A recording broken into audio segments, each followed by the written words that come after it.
Sarah Martinez had always been small for her age, but she carried herself with a determination that made people take notice.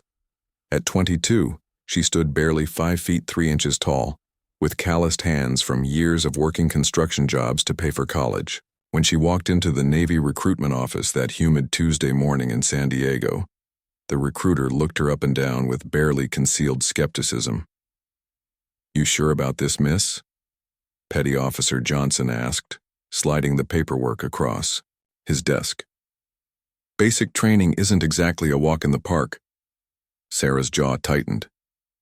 She had heard variations of this question her entire life. Too small for basketball, too weak for construction, too young to handle responsibility. Each doubt had only fueled her fire to prove them wrong. "I'm sure," she replied, signing her name with deliberate strokes. 8 weeks later, Sarah found herself standing in formation at Recruit Training Command, Great Lakes, Illinois, surrounded by recruits who seemed to tower over her. The November wind cut through their uniforms like ice, and she could see her breath forming small clouds in the bitter air. Chief Petty Officer Williams paced in front of them, his voice booming across the grinder. "Welcome to the real Navy," he shouted. "For the next 8 weeks we will break you down and build you back up into sailors. Some of you will make it, some of you will not. The choice is entirely yours." From the very first day, Sarah struggled. While other recruits seemed to adapt quickly to the physical demands, she found herself gasping for air during morning runs, her legs burning as she tried to keep pace with the group. During push-up drills, her arms would give out first, leaving her face down on the asphalt as her division mates continued their count. "Martinez," Chief Williams would bark, "your division doesn't wait for you. Either keep up or go home." The academic portions came easier to her. Sarah had graduated summa cum laude with a degree in engineering, and she absorbed information like a sponge. She could memorize naval regulations, understand complex technical manuals, and score perfectly on written examinations. But in the military, physical fitness wasn't optional, it was survival. Her bunkmate, Jessica Torres from Texas, would often find Sarah in the bathroom at night, doing extra push-ups and sit-ups under the dim fluorescent lights. "You're going to burn yourself out," Jessica whispered one evening, careful not to wake the other recruits. "You need rest too." Sarah wiped sweat from her forehead, her arms shaking from exhaustion. "I can't afford to rest. Everyone's watching me fail." And they were watching. During obstacle course training, Sarah would struggle to climb over walls that other recruits scaled easily. Her grip strength wasn't sufficient for rope climbing, and she couldn't complete monkey bars without dropping to the ground halfway through. Each failure felt like confirmation of what everyone seemed to be thinking, that she didn't belong here. The breaking point came during week 4, during a particularly challenging physical fitness assessment. The entire division was required to complete a timed run, followed by push-ups, sit-ups, and a swim test. Sarah had been training relentlessly, but when the whistle blew for the run, she immediately fell behind. Her legs felt like lead as she watched her fellow recruits pull ahead. The gap widened with each step, and by the halfway point she was running alone, with Chief Williams following in a vehicle, shaking his head in disappointment. "Pick up the pace, Martinez," he called through his megaphone. "Your division is already finished and back in formation." She crossed the finish line 3 minutes after the maximum allowable time, gasping and dizzy. During push-ups, she managed only half the required repetitions before her form completely collapsed. The sit-ups went slightly better, but not enough to compensate for her other failures. The swim test was her final opportunity to redeem herself. Sarah had been a decent swimmer in high school, nothing spectacular, but competent. She dove into the pool with determination, her stroke technique solid and her breathing controlled. For the first few laps, she maintained pace with the middle of the pack, but as the distance increased, her smaller frame became a disadvantage. She simply couldn't generate the same power as larger recruits, and gradually fell behind once again. She finished within the time limit, but barely, emerging from the pool exhausted and defeated. Chief Williams approached her as she sat on the pool deck, water dripping from her hair. "Martinez, walk with me," he said, his tone unusually quiet. They walked in silence to his office where he gestured for her to sit. Sarah braced herself for what she knew was coming. The conversation about alternative career paths, about how the Navy wasn't for everyone, about how she could serve her country in other ways. "Your scores are interesting," Chief Williams said, flipping through her file. "Academically, you're in the top 5% of your class. Your attention to detail is exceptional, and your technical aptitude scores are some of the highest I've seen. But your physical performance—" He paused, looking directly at her. "It's concerning." Sarah stared at her hands. "I know, Chief. I'm trying." "I didn't say you weren't trying," he interrupted. "In fact, I've never seen anyone work harder. You're in here training when everyone else is sleeping. You volunteer for extra duty. Your locker inspection scores are perfect, and you help other recruits with their studies even when you're struggling yourself." She looked up, confused. This wasn't the conversation she had expected. "The question isn't whether you're trying, Martinez. The question is whether we're training you for the right thing." Chief Williams leaned back in his chair. "Physical fitness. Standards exist for good reason. In combat situations, you need to be able to carry wounded teammates, climb obstacles under fire, and maintain stamina during extended operations. Based on your current performance trajectory, I'm not confident you'll meet minimum standards by graduation." Sarah felt her throat tighten. "Are you telling me I should quit?" "I'm telling you that we need to have a serious conversation about your options." He pulled out a different set of papers. "There are administrative roles, technical positions that don't require the same physical standards. You could still serve, just in a different capacity." For a moment, Sarah considered it. The easy path, the safe choice, a guaranteed way to avoid the humiliation of being dropped from training or barely scraping by, only to struggle in fleet assignments. Then, she thought about why she had joined in the first place. It wasn't just to serve her country, though that was important. It was to prove that determination could overcome natural disadvantages. It was to show that heart and intelligence could compensate for physical limitations. "Chief," she said finally, "I appreciate the options, but I didn't come here to take the easy road. I came here to be a sailor. If there's any possibility of making it through, I want to try." Chief Williams studied her for a long moment. "All right, Martinez. We'll see what you're really made of." The next morning brought no relief from the previous day's humiliation. Sarah woke before réveillé, as had become her habit, and quietly made her way to the head for her personal training session. The fluorescent lights buzzed overhead as she began her routine of push-ups, sit-ups, and stretching exercises. Her muscles ached from the previous day's failures, but she pushed through the discomfort. "Starting early again, I see." Sarah jumped, turning to find a figure standing in the doorway. Even in the dim light, she could see the distinctive trident pin on his uniform, a Navy SEAL insignia that commanded immediate respect throughout the military. The man was tall, probably in his late 30s, with the kind of quiet confidence that came from years of facing impossible situations. "Commander," Sarah said, scrambling to attention. She had no idea what a SEAL officer was doing in the recruit training facility at 5 in the morning. "At ease," he said, stepping into the room. "I'm Commander Mitchell. Chief Williams mentioned you might be here."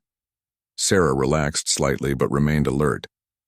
"Sir, if I'm not supposed to be training here, you're fine," Commander Mitchell interrupted. "Actually, I wanted to talk with you. Chief Williams shared your file with me yesterday evening. Interesting reading." Sarah's stomach dropped.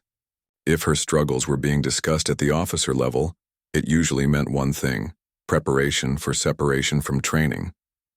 "Mind if I ask you something?" Commander Mitchell continued, leaning against the wall. "What made you join the Navy?" It was an unexpected question. Sarah had prepared herself for criticism about her performance, not philosophical inquiries about her motivations. "I wanted to serve, sir. And I wanted to prove that I could do something difficult." "Prove to who?" Sarah hesitated. The honest answer felt too personal, too vulnerable to share with a stranger, even a commanding officer. "To myself, I guess." Commander Mitchell nodded slowly. "I've been watching your training videos from this week. Chief Williams documents everything for quality assurance purposes. You know what I noticed? That I failed every physical standard? That's not what I noticed at all. Commander Mitchell pushed off from the wall. I noticed that when you fell behind during the run, you didn't quit. When your arms gave out during push-ups, you kept trying. When other recruits were struggling with academic material, you stayed after to help them understand it. Sarah didn't know how to respond. These didn't feel like positive observations given her overall performance. Tell me about your background. Before the Navy, Commander Mitchell said. I worked construction to pay for college, graduated with an engineering degree from UC San Diego. My dad owns a small contracting business, so I grew up around tools and building sites. What kind of construction? Everything, really. Framing, electrical work, plumbing. Dad believed in learning all aspects of a project. Said you couldn't manage what you didn't understand. Commander Mitchell's expression changed slightly, showing increased interest. How long did you work construction? 6 years, starting in high school. Summers and weekends during college. Full-time for a year after graduation before I enlisted. So you know about problem-solving under pressure, working with teams, managing complex projects with moving parts. Sarah nodded, unsure where this conversation was heading. Here's what I think is happening, Commander Mitchell said. The Navy is training you to be a good sailor, which is important, but they're not necessarily training you to leverage your unique strengths. Your physical limitations are real. I'm not going to pretend otherwise. But your analytical abilities, your work ethic, and your leadership instincts are exceptional. I appreciate that, sir, but if I can't meet basic fitness standards, who says you can't? Commander Mitchell interrupted. You're in week 4 of an 8-week program. You've been approaching this like you're trying to become the strongest or fastest person in your division. That was never going to work. But what if you approached it like an engineering problem? Sarah felt her attention sharpen. Engineering problems had solutions.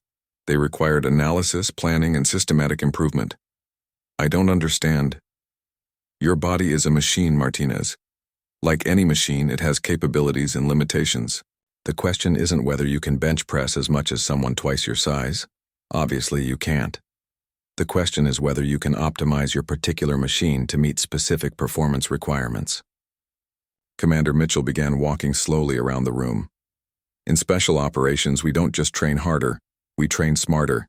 We analyze weaknesses and develop targeted solutions. We leverage our strengths to compensate for our limitations. Most importantly, we understand that different missions require different skill sets. What kind of mission would require my skill set? Commander Mitchell smiled for the first time since entering the room. That's exactly the right question to ask. Chief Williams told me about your academic performance. Top 5% of your class, perfect attention to detail, exceptional technical aptitude. Those aren't just nice-to-have qualities. They're essential for certain types of operations. Sarah felt a spark of hope, but tried to keep her expectations realistic. Are you saying there's a place for someone who struggles with physical fitness? I'm saying there's a place for someone who can think under pressure, solve complex problems, and never gives up. The physical fitness will come, but only if you approach it strategically instead of just grinding through workouts that don't match your physiology. Commander Mitchell pulled out a piece of paper and handed it to her. This is a training plan I developed for smaller operators who needed to meet the same standards as larger teammates. It focuses on functional strength, endurance optimization, and technique refinement rather than raw power development. Sarah scanned the document. It looked completely different from the standard recruit training regimen. More targeted exercises, specific timing intervals, detailed nutrition guidelines. Why would you help me? She asked. Because I think the Navy is wasting talent if they let you wash out, and because I might have a mission that requires exactly your combination of skills. What kind of mission? Commander Mitchell was quiet for a moment. There are situations where being underestimated is actually an advantage, where technical expertise matters more than physical intimidation, where attention to detail can mean the difference between mission success and catastrophic failure. Sarah felt her pulse quicken. This was the first time anyone had talked about her perceived weaknesses as potential strengths. What would I need to do? First, you need to graduate from basic training, which means following this program exactly as written. No deviations. It's going to be harder than what you've been doing, not easier. The difference is that it will actually work. And then we'll see if you're ready for advanced training. There's a particular skill set the Navy needs, and not many people have the right combination of abilities to succeed in that role. But I think you might. Commander Mitchell started toward the door, then turned back. One more thing, Martinez. This conversation stays between us for now. Chief Williams knows I'm taking an interest in your progress, but the details of what we've discussed are classified until you prove you can handle basic training. Classified? Let's just say that if you follow through on this opportunity, your career in the Navy is going to look very different from what you originally imagined. After Commander Mitchell left, Sarah stared at the training plan in her hands. For the first time since arriving at Great Lakes, she felt like someone had offered her a real path forward, rather than just motivation to keep struggling with approaches that clearly weren't working. She folded the paper carefully and tucked it into her uniform pocket. Tomorrow morning she would start a new kind of training, and for the first time since enlisting, she began to believe that maybe she really could make it through. Sarah's transformation began immediately, though it wasn't obvious to anyone watching. Commander Mitchell's training plan looked deceptively simple on paper, but implementing it required precision and discipline that went far beyond anything she had attempted before. Instead of the basic push-ups that had been defeating her, the new regimen started with wall push-ups, progressing through incline variations that allowed her to build strength gradually while maintaining proper form. Rather than trying to match the running pace of larger recruits, she followed specific interval training designed to maximize cardiovascular efficiency for her body type. The most significant change was in her approach to nutrition and recovery. Commander Mitchell's plan included detailed meal timing, hydration schedules, and sleep optimization strategies that treated her body like the precision instrument it needed to become. "You're doing something different," Jessica observed one evening as Sarah prepared her gear for the next day with methodical precision. "You seem more focused." Sarah looked up from her perfectly arranged locker. She couldn't explain about Commander Mitchell or the classified conversation, but she could share the general concept. "I realized I was training wrong," she said simply. "I was trying to become someone else instead of becoming the best version of myself." The results began showing up in week 5. During the morning run, Sarah maintained a steady pace that kept her solidly in the middle of the formation, rather than struggling at the back. Her push-up count increased dramatically as her form improved and her targeted strength training paid off. Chief Williams noticed the change immediately.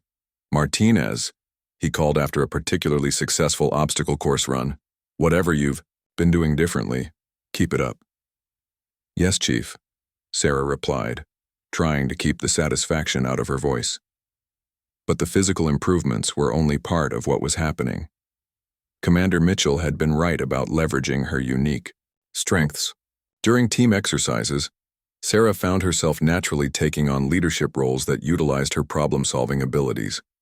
When her division was assigned a complex navigation exercise, other recruits struggled with the technical aspects of plotting courses and calculating distances. Sarah not only completed her own work quickly, but began helping teammates understand the concepts. "Martinez," Recruit Torres whispered during a particularly difficult map reading session. "How did you figure that out so fast?" Sarah looked at the confused faces around her. These were the same people who had been outperforming her physically for weeks, but now they needed her expertise. "It's just like reading blueprints," she explained quietly. "You break down the big picture into smaller components, then solve each piece systematically." By week 6, Sarah's reputation within the division had shifted completely. She was still not the strongest or fastest recruit, but she had become indispensable. When equipment malfunctioned, people came to Sarah. When study groups formed for difficult academic material, she was automatically included as a tutor rather than someone who needed help. Commander Mitchell appeared again during week 7, this time observing training exercises from a distance. Sarah noticed him watching as she led her team through a problem-solving scenario that required coordinating multiple technical systems under time pressure. Her team finished first, not because they were physically superior to the other groups, but because Sarah had quickly analyzed the most efficient approach and communicated it clearly to her teammates. After the exercise, Commander Mitchell approached her privately. "How do you feel about your progress?" he asked. "Better than I expected, sir. The training plan is working." "I can see that. Your fitness scores have improved significantly, but more importantly, you've learned to operate as a force multiplier." "That's exactly what I was hoping to see." Sarah felt a surge of pride but tried to remain professional. "What's the next step?" "First, you need to graduate. Your final physical fitness assessment is next week, and while your improvement is impressive, you'll still need to perform at your absolute best to meet minimum standards." The weight of that statement settled over her. All the progress meant nothing if she couldn't clear the final hurdle. "Second," Commander Mitchell continued, "assuming you graduate, you'll receive orders to report for specialized training immediately after your leave period." "What kind of specialized training?" "The kind that requires a top-secret clearance and a willingness to work in situations where failure isn't an option." Commander Mitchell's expression became more serious. "I can't give you details until you're cleared for the program, but I can tell you that it involves technical operations in hostile environments." Sarah felt her pulse quicken. This was exactly the kind of challenge she had been hoping for when she joined the Navy. "There's one more thing you should know," Commander Mitchell said. "The selection process for this program has a 90% failure rate. Physical fitness is just the entry requirement. The real test is whether you can maintain cognitive performance under extreme stress while executing complex technical procedures." "How extreme?" "The kind of stress that makes basic training look like a warm-up exercise." That evening, Sarah sat in her bunk reviewing everything that had led to this moment. 8 weeks ago, she had been ready to accept an administrative role just to avoid being dropped from training. Now she was being offered an opportunity for advanced, specialized training that most sailors would never even hear about. But first, she had to pass her final fitness assessment. Jessica noticed her reviewing her training notes for the 100th time. "You're going to be fine," her bunkmate said. "You've come so far from where you started." Sarah looked around at her division mates, many of whom had become genuine friends over the past weeks. They had all struggled with different aspects of training, but they had helped each other through the difficult moments. "Whatever happens tomorrow," she said, "I know I gave it everything I had." "That's all anyone can do," Jessica replied. "But between you and me, I think you're going to surprise everyone." As Sarah drifted off to sleep that night, she thought about Commander Mitchell's words about force multiplication. She had learned that success wasn't just about individual performance. It was about making everyone around you more effective while finding ways to contribute value that others couldn't provide. Tomorrow would determine whether that lesson was enough to carry her through to graduation and beyond. But for the first time since arriving at Great Lakes, she felt ready for whatever challenge was waiting. The final test wasn't just about physical fitness anymore. It was about proving that determination, intelligence, and strategic thinking could overcome natural limitations. It was about earning the right to serve in a role that would demand every skill she had developed. Sarah closed her eyes and visualized executing perfect form on every exercise, maintaining steady pace during the run, and swimming with the efficient technique she had practiced countless hours in the pool. Tomorrow she would find out if 8 weeks of transformation had been enough. The morning of the final physical fitness assessment arrived with a mixture of nervous energy and bitter cold. Sarah woke before her alarm, as had become her habit, and went through her pre-exercise routine with mechanical precision. Every movement was calculated, every breath controlled. She had visualized this moment dozens of times over the past week, but now that it was here, the weight of everything that depended on the next few hours felt almost overwhelming. Commander Mitchell appeared as the divisions assembled for the assessment. He positioned himself where he could observe the testing, but remained far enough away to avoid drawing attention to his interest in any particular recruit. Chief Williams addressed the assembled recruits with his usual authority. "This is it," he announced. 8 weeks of training comes down to the next 3 hours. You know the standards. You know what's expected. Execute what you've learned and you'll be fine. Fail to meet minimum requirements, and we'll be having a different conversation. Sarah felt her stomach tighten, but forced herself to breathe steadily. She had trained for this moment with scientific precision. Either the preparation would be sufficient or it wouldn't. Worrying about it now would only hurt her performance. The first event was the timed run. Sarah positioned herself in the middle of the formation, avoiding both the competitive front pack that would start too fast and the back group that might not maintain adequate pace. This was a lesson from Commander Mitchell's training. Race. Your own race, not someone else's. When the whistle blew, Sarah settled into the rhythm she had practiced hundreds of times. Her stride rate was higher than most recruits, compensating for her shorter legs with increased turnover. Her breathing pattern followed the specific cadence she had drilled until it became automatic.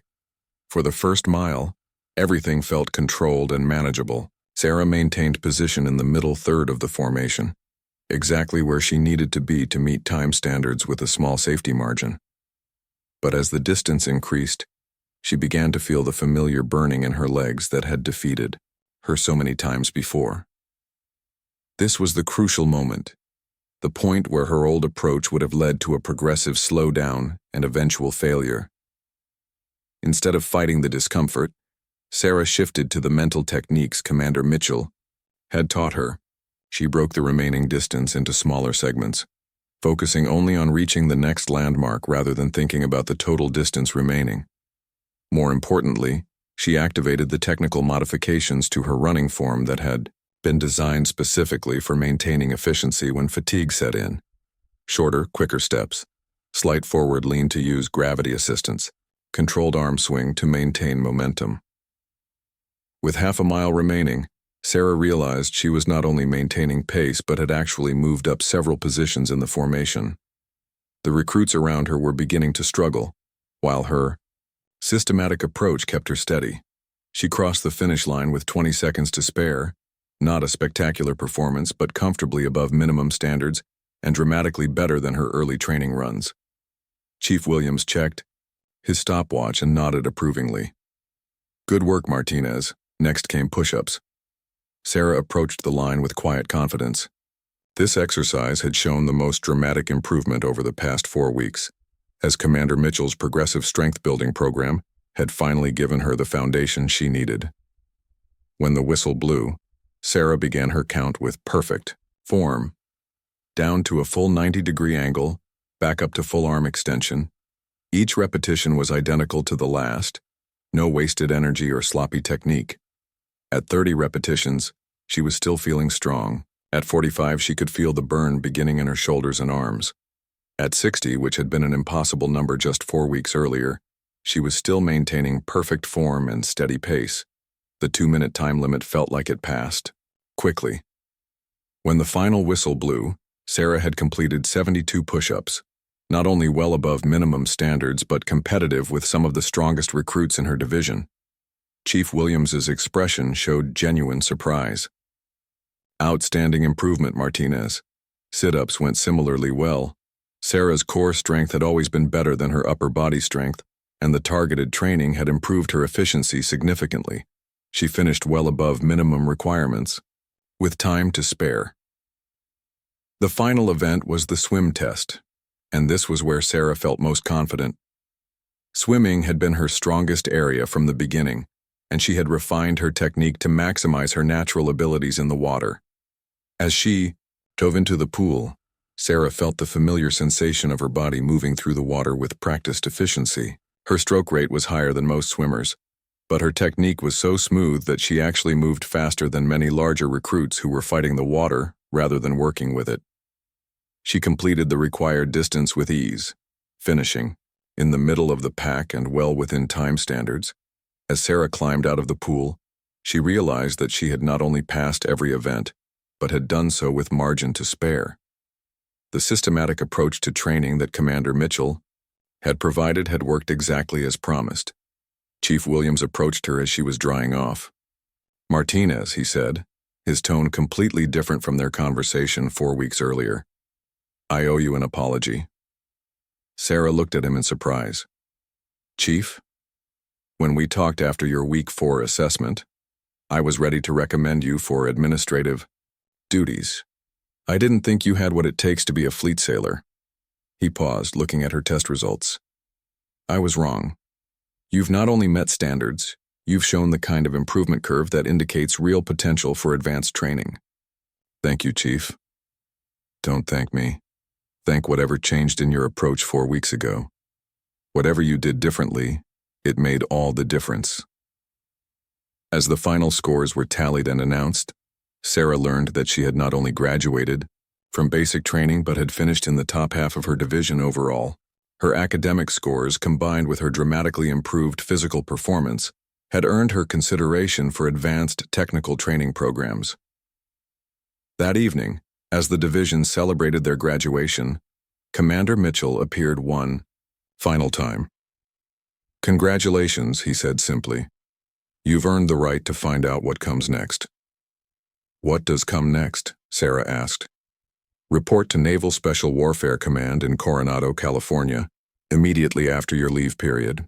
Bring everything you've learned here, but understand that it was just preparation for the real challenge." "Can you tell me anything about what I'll be doing?"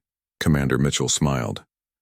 "Let's just say that everything you've accomplished here, the problem-solving, the technical aptitude, the ability to perform under pressure, was an audition. You passed. Now we find out if you're ready for the actual mission." As Sarah packed her gear that night, preparing for graduation ceremonies and her leave period before reporting to California, she reflected on how completely her expectations had changed over the past 8 weeks.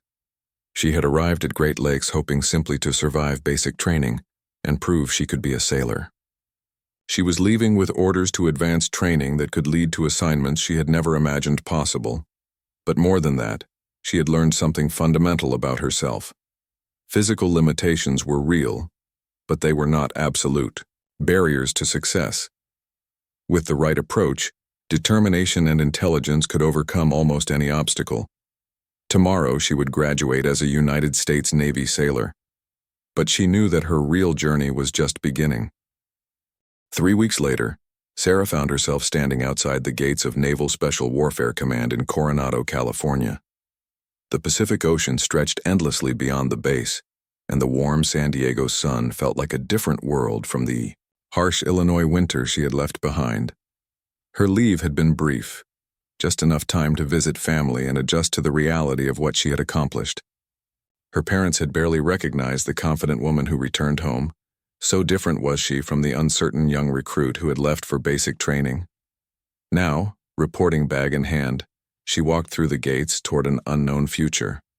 The first person she encountered was not Commander Mitchell, as she had expected, but a petite woman in navy whites with lieutenant's bars and a collection of ribbons that suggested extensive operational experience.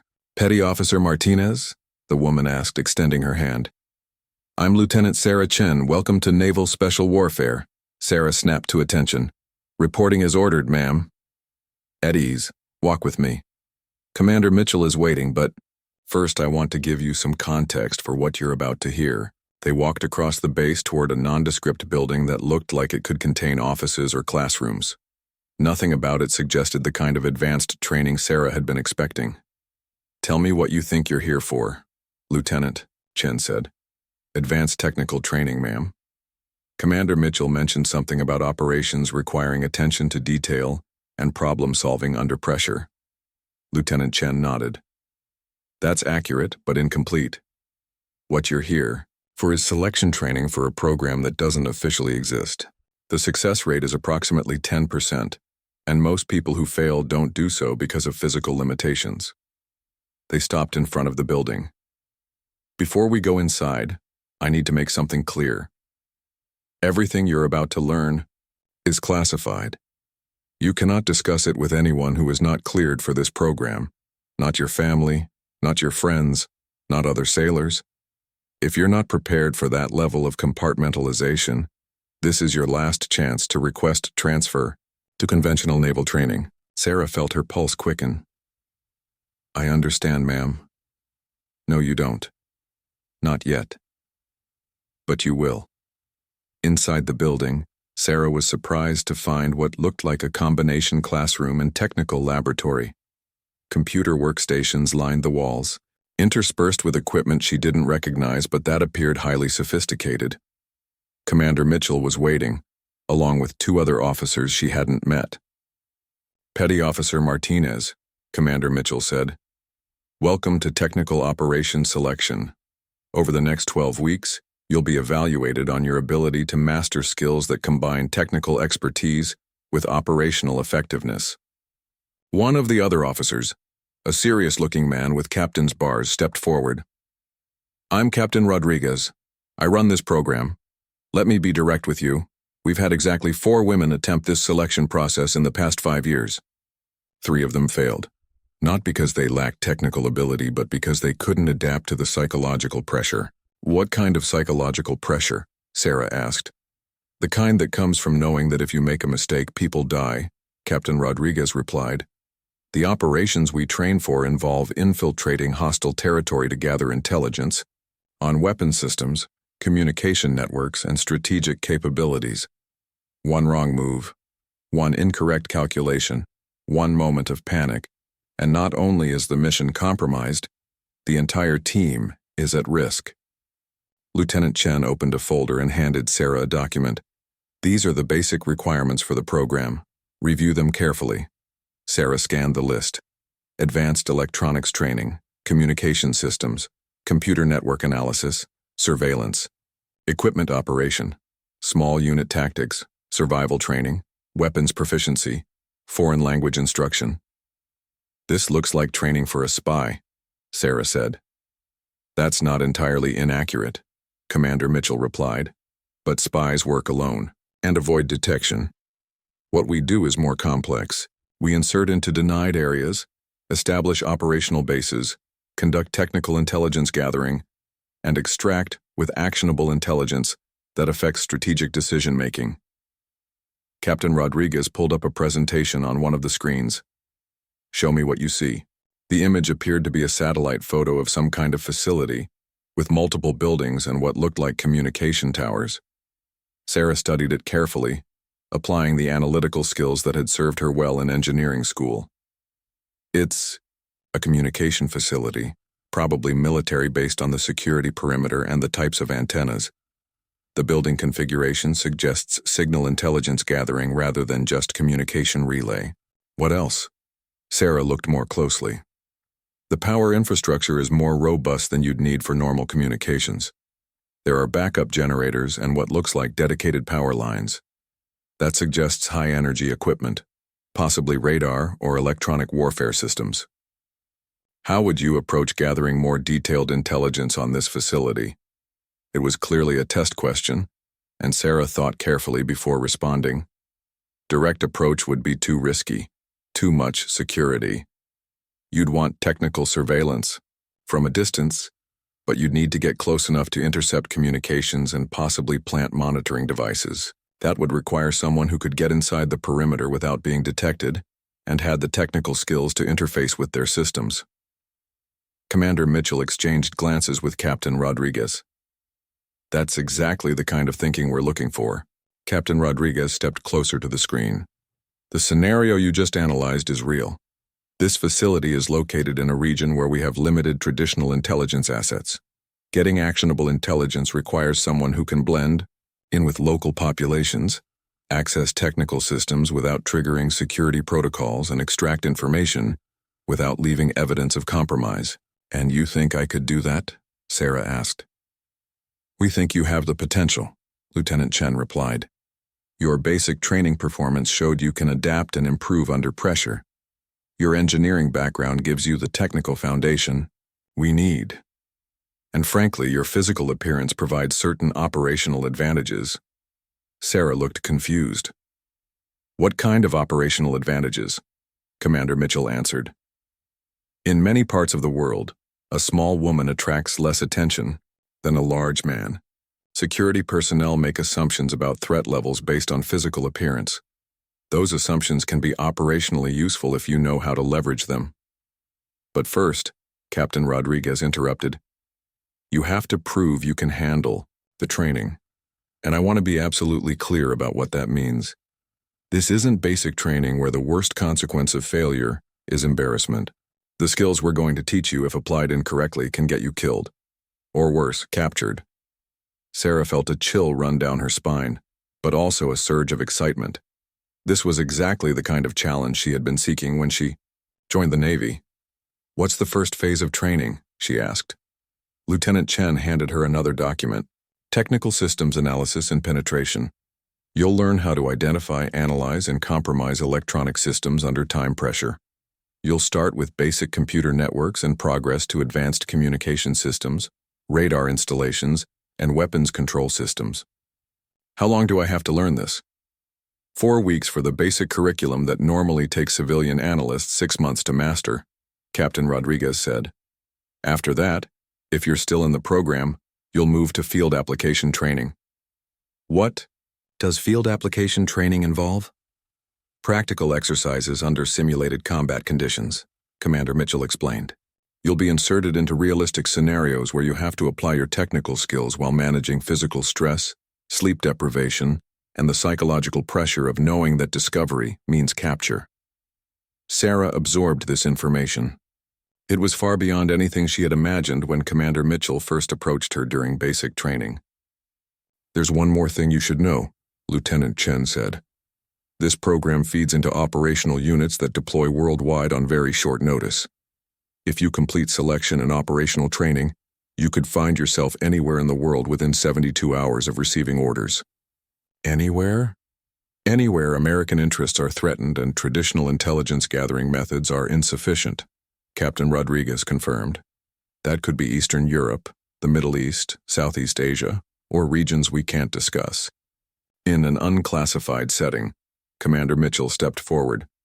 "Petty Officer Martinez, I'm going to ask you one final time. Are you certain you want to proceed with this? Once you begin the program, there's no going back to conventional Navy assignments. You'll be part of a very small, very specialized community for the rest of your career."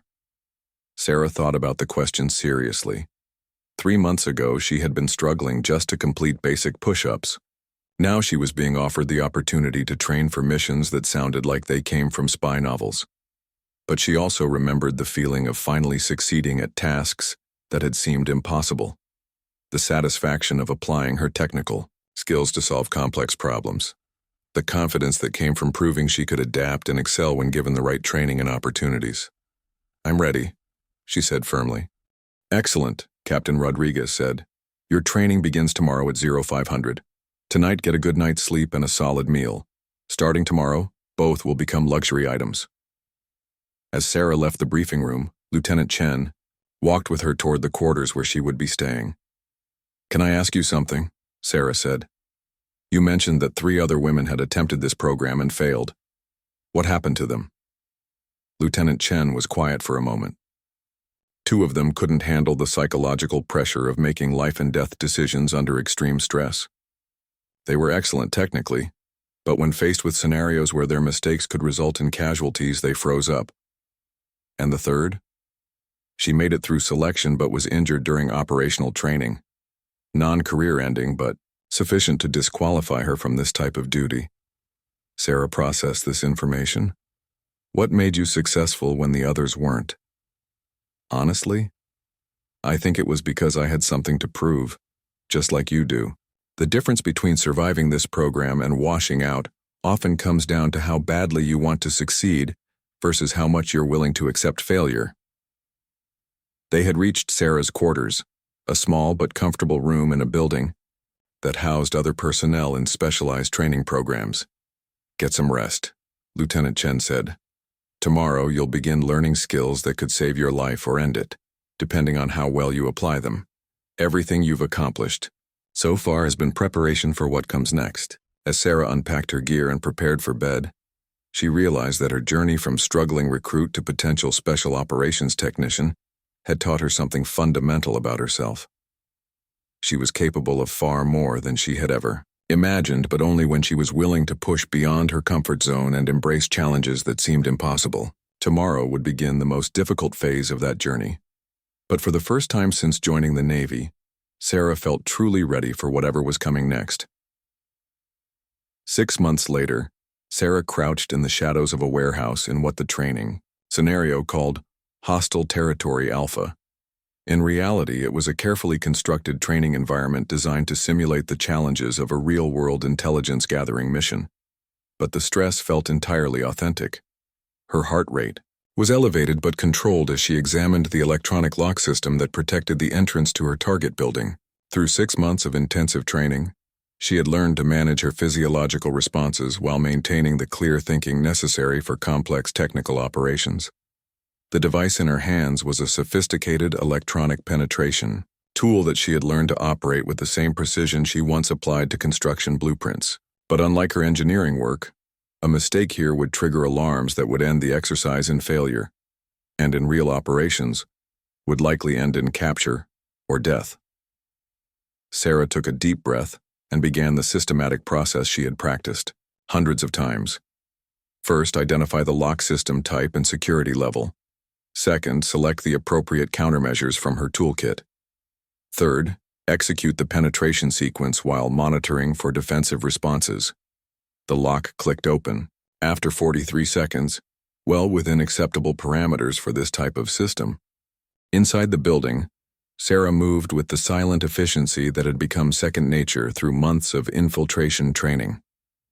Her target was a communication system on the 3rd floor, and she had exactly 18 minutes to access it, extract the required intelligence, and exit the building before the next security patrol. The stairwell was clear, but Sarah knew that assumption could change instantly. She had learned to treat every environment as potentially hostile, every shadow as a possible threat. Reaching the 3rd floor, she located the communication room and encountered the second technical challenge of the exercise. This lock was more sophisticated, requiring both electronic penetration and physical manipulation of mechanical components. Sarah's engineering background had proven invaluable for this type of challenge. She understood how mechanical and electronic systems integrated, which allowed her to identify vulnerabilities that others might miss. The door opened after 2 minutes of careful work, revealing a room full of communication equipment that looked remarkably similar to systems she might encounter in actual operations.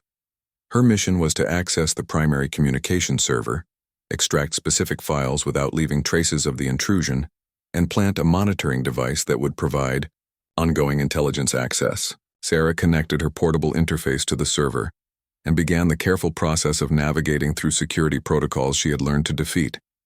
Each step required precise timing and flawless execution. As files began downloading to her encrypted storage device, Sarah simultaneously prepared the monitoring equipment she would leave behind. This device was smaller than a coin, but capable of intercepting and transmitting communication traffic for months without detection. 12 minutes into the operation, she heard footsteps in the hallway outside. This was an unscheduled complication. Security patrols were supposed to be predictable, but real operations never went exactly according to plan. Sarah immediately switched to emergency protocols she had drilled extensively. The file download was only 60% complete, but she had to make a decision. Abort the mission now and escape safely, or continue the operation and risk capture if the security patrol discovered her. She chose to continue, using a technique Lieutenant Chen had taught her for accelerating data extraction while managing risk. Instead of downloading complete files, she switched to extracting only the most critical information, reducing the data volume by 70%, but capturing the essential intelligence. The monitoring device installation required 15 seconds of exposed activity while she accessed internal components of the communication system. If security entered the room, during those 15 seconds, there would be no way to explain her presence or conceal her activities. Sarah waited until the footsteps moved past the door, then executed the installation with practiced precision. 12 seconds, better than her training average. File extraction completed at 14 minutes and 30 seconds. Sarah disconnected. Her equipment verified that no traces of her access remained visible and moved toward the exit. The return journey through the building required different routes to avoid the security patrol she had heard earlier. Sarah used alternative pathways she had identified during her initial reconnaissance, moving through maintenance areas and service corridors that weren't part of normal patrol patterns. She exited the building through a loading dock rather than the entrance she had used to infiltrate, emerging into an alley where her extraction team was waiting with a vehicle that would transport her to the debrief facility. "Time?" she asked as she climbed into the back seat. 17 minutes 41 seconds came the reply. Outstanding work. The debrief session revealed that her exercise had been more complex than she realized. Captain Rodriguez and Commander Mitchell had been monitoring her performance remotely, but they had also introduced complications that weren't part of the standard scenario. The security patrol was unscheduled, Captain Rodriguez explained. We wanted to see how you would handle unexpected pressure while maintaining operational effectiveness. Your decision to continue the mission showed good judgment, Lieutenant Chen added. In real operations, you often have to make those kinds of risk versus reward calculations in real time. Commander Mitchell pulled up her performance metrics on a large screen. Technical execution was flawless, time management was excellent. Most importantly, you maintained cognitive effectiveness under pressure. Sarah looked at the data with satisfaction. 6 months ago, she had been struggling with basic physical fitness requirements. Now she was executing complex technical operations that combined multiple skill sets under realistic stress conditions. So what comes next? She asked. Captain Rodriguez smiled. Graduation from the selection program, and your first operational assignment. I'm ready for operational assignments. According to every metric we use to evaluate readiness, yes, Commander Mitchell replied. You've not only mastered the technical requirements, you've demonstrated the psychological resilience necessary for real-world operations. Lieutenant Chen handed her a sealed envelope. Your orders. You report to an operational unit in 3 days for mission-specific training and deployment preparation. Sarah opened the envelope and scanned the contents. The destination was classified, but the mission description made it clear that she would be applying everything she had learned in an environment where the consequences were entirely real. Any advice for my first deployment? She asked. Remember that everything you've learned here was preparation for moments when there's no training safety net, Captain Rodriguez said. Trust your skills, trust your training, and trust your judgment. You've earned the right to be here. As Sarah walked across the base that evening, preparing to leave for her first operational assignment, she reflected on the journey that had brought her to this point.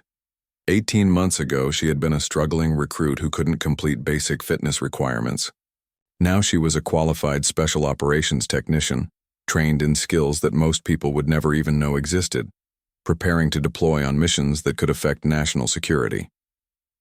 The transformation had required more than just physical improvement or technical training.